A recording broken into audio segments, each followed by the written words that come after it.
So our first presenter, Mr. Kevin Brown, and that's not a typo there next to his name. I want to congratulate Kevin. He is now taking over as the head coach at Crest Academy after serving over 3 decades at Orange Glen.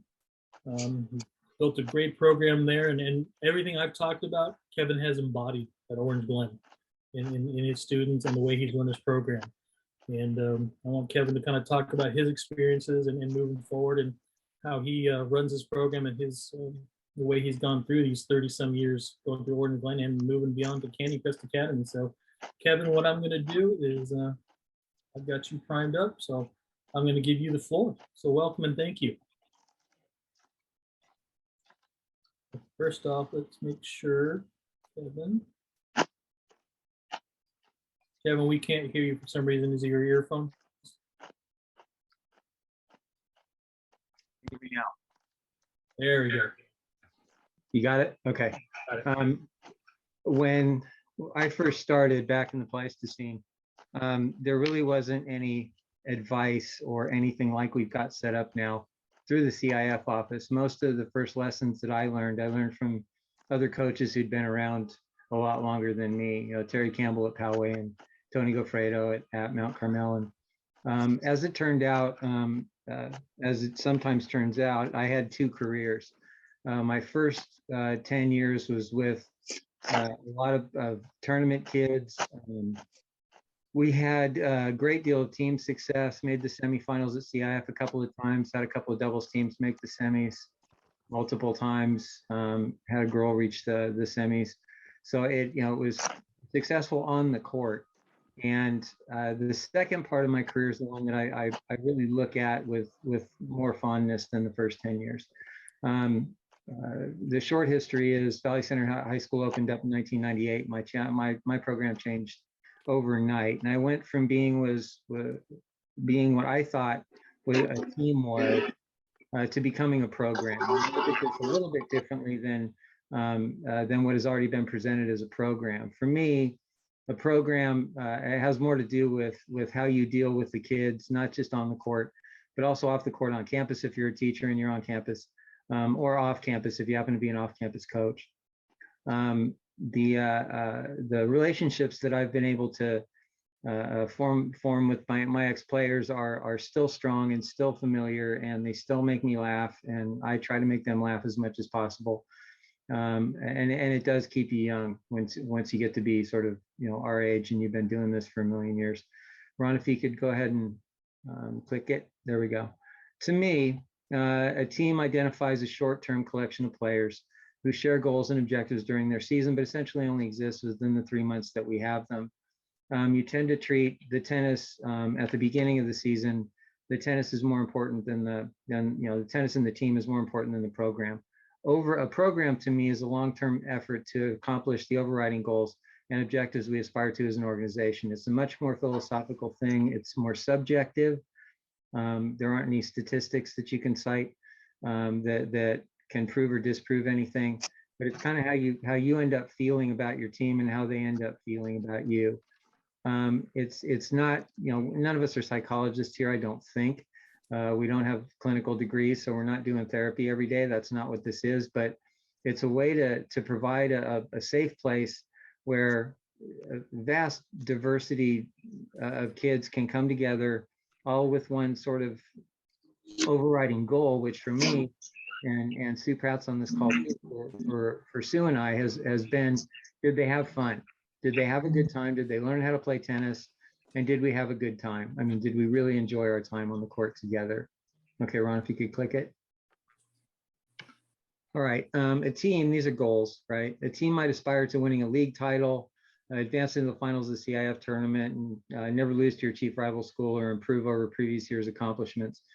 With our program at Orange Glen over the years, it's that fourth bullet point is what our goal really is. The other ones take care of themselves. Frankly, we've got a lot of beginner kids every year, and we get them when they're juniors, so we don't get to have them as JV players or as freshmen. So it can't really be about wins and losses. It's got to be about the experience. It's got to be about the support they get and the lessons they learn, not just from the coaching staff, but from other players and from just the sort of experience itself. A program, this is a hard one to write because I'd really sit down and think about what we're like and why we're like this. Um, Tennis for a Lifetime it was my draw to the sport from almost from the beginning. Um, I knew, I played baseball a lot when I was a kid, and I knew I wasn't going to make the show. And there's an end to that. You can play wood bat baseball on Saturdays and whatnot, but it's not the same thing. Tennis, I don't know if you guys have ever seen an 85s or a 90s singles match, but you should definitely make the time to go see it. It's absolutely extraordinary, to watch people who've been playing tennis for like longer than I've been alive, out there just still having as much fun as they did when they were 15 or 16. So for us at Orange Glen, it was always about improving over our previous year, and it didn't have anything to do with wins and losses. It had to do, did we become better people? Did we progress? Did we know more about ourselves? The program aspires to that, not just that making that tennis for a lifetime, but also teaching those lessons that CIF, not only CIF wants us to do, but honestly, I think it's a vocation. I think it's something that all teachers, regardless of whether you're certificated or if you're off campus, it doesn't matter. Still these lessons of honesty and integrity and compassion, sportsmanship and civility, that it seems a lot of times like we're the last, kind of defense of. That I'm not sure how much of any of these lessons anybody's getting anymore. So to the extent that we can present these things in an organized fashion, within a season that the kids are in the middle of, I think they learn those lessons very well and very quickly, and they tend to stick. For a lot of our kids, they have 4 or 5 AP classes. Their parents are all over them about their grades. So to give them an hour and a half a day, 2 hours a day, however long your practice is, where they don't have to worry about an AP Calc exam tomorrow, or a book report they've got to turn in, or a presentation they've got to give. It just is, it means everything to those kids who are super overworked. Also, it allows them that time every day allows them to win and lose without risk. If you're just playing a game of King of the Court or Queen of the Court, or you're playing around the world or something goofy, it just gives them that escape from schoolwork that so many of them need. I only had 2 AP classes when I was in high school. That's all that was available back then. Now there are 27 AP exams they can take, and a lot of them take those. They challenge the exams outside of taking the classes, so they're just doing an unbelievable amount of schoolwork, and giving them that safe place to go is I think really vital to their mental health and stability as they get older. That fourth bullet, the understanding and coming to know each other and learn to be better people. There are social behaviors that I think a lot of us get a little annoyed at. I don't know when it became fashionable to never use your blinker while you're driving, but that seems to be a common problem that all of us have, right? Behind somebody, just all of a sudden, the car jerks to its right and nobody used their blinker, and there you go.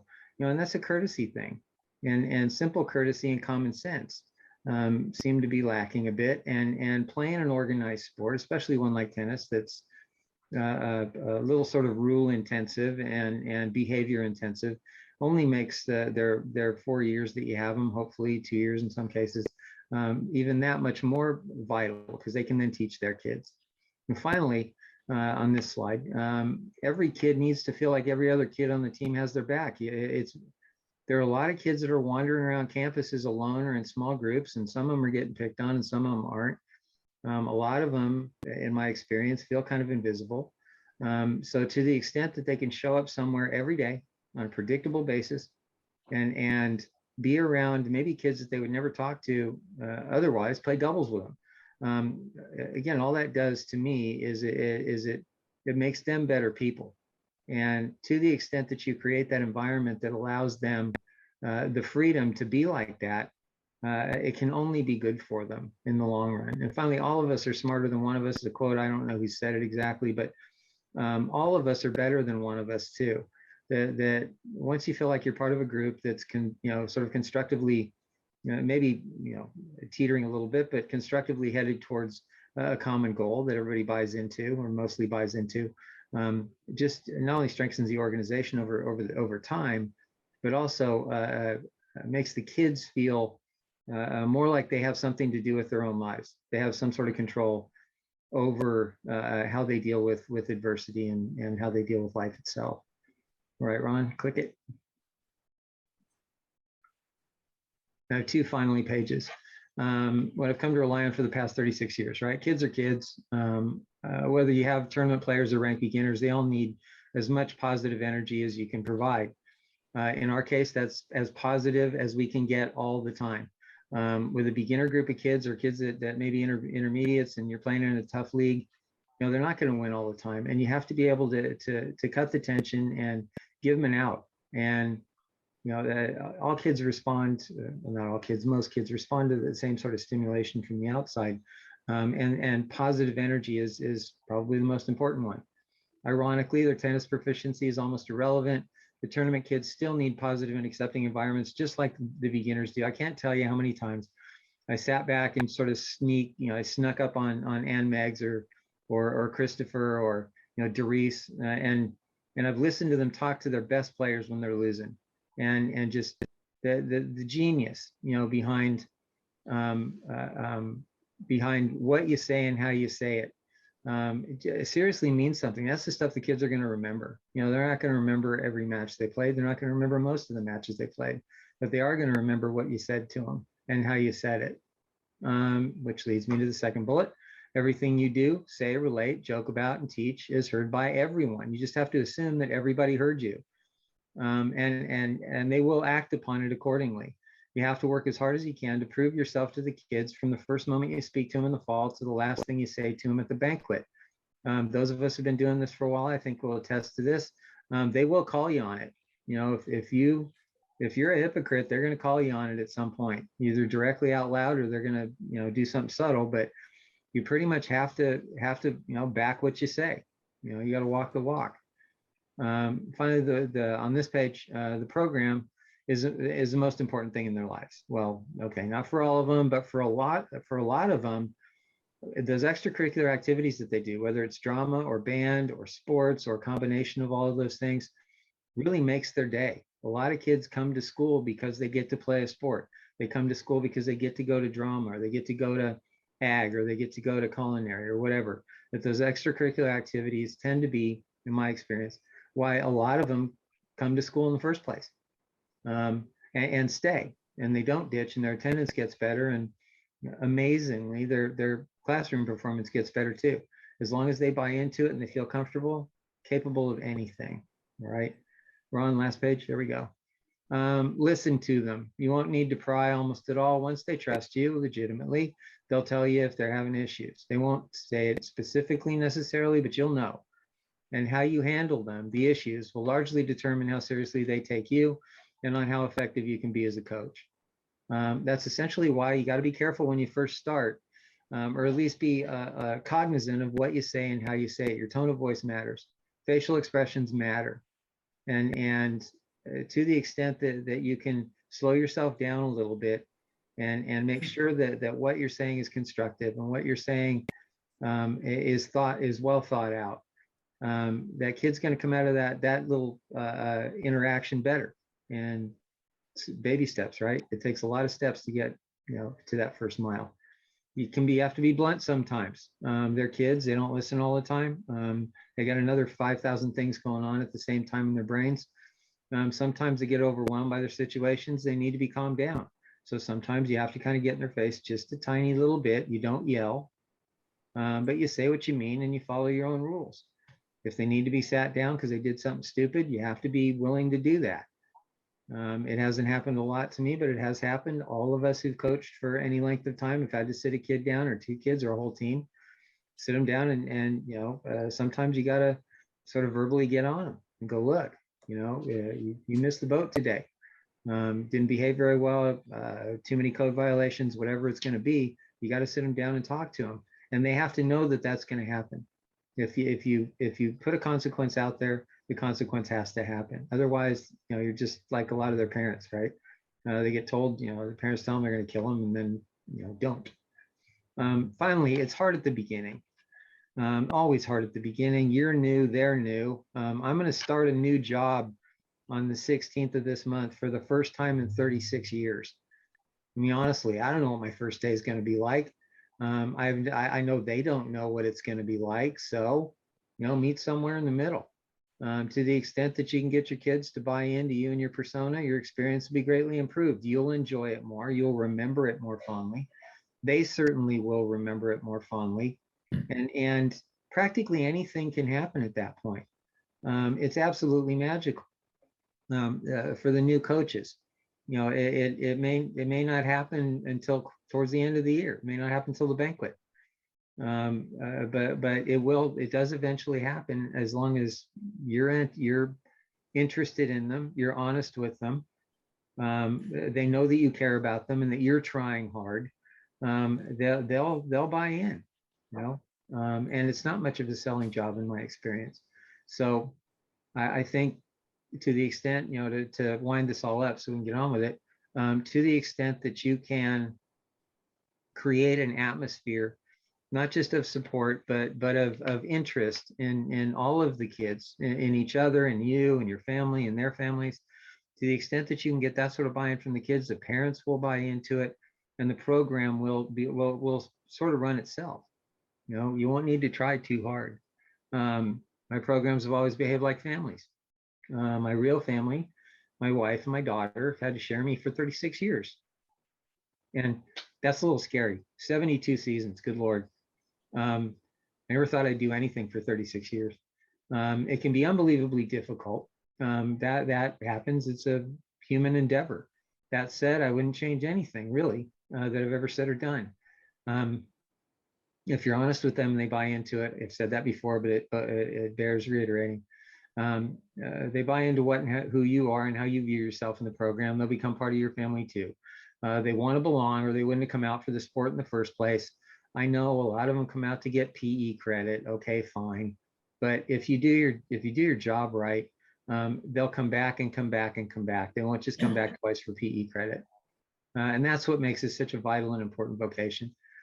This is really not just a job. It's something much bigger than that. Right. So that's my spiel. Take it for what it's worth. We're currently working on a sort of how-to manual on how to run matches and that kind of thing, which will be out very soon. But keep in mind that it's a personal relationship that you get to have with 25 kids or 30 kids or 100. Who knows how many you have in your program? But you get to have a personal relationship with practically each and every one of those kids, and it's important. Thank you, Kevin. Yeah, there's definitely a lot to take in there. And yes, it's all about those experiences and what you got to do. And fortunately, Kevin was not listening the year I had to rap in Italian to one of my players. So I'm glad he did not have to hear that debacle. So that's something I'm never going to forget. So,